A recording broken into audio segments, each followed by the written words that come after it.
Welcome to the Banker Lamp. Please enjoy the video. In this video, I will show how to protect your Metamask from hackers. Start by securing your seed phrase offline and never share it. Next, enable strong passwords and phishing detection, and consider a hardware wallet for larger sums. Regularly verify extension sources, avoid suspicious dApps, and keep backups encrypted. I will walk you step by step so you can confidently use Metamask without constantly worrying about. I will explain a set of practical steps you can apply right now to harden your Metamask. Always download the extension from official channels, review permissions before connecting, and disconnect sites when done.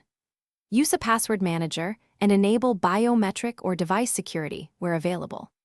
Keep software and antivirus updated, and test recovery phrases on a cold device to ensure your backup works without exposing it online.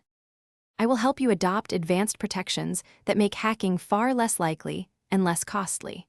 Pair Metamask with a hardware wallet and only sign transactions from a trusted device.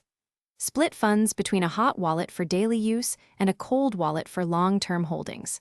Set up alerts, monitor activity frequently, and use multi-sig or time delays for large withdrawals to add layers of safety.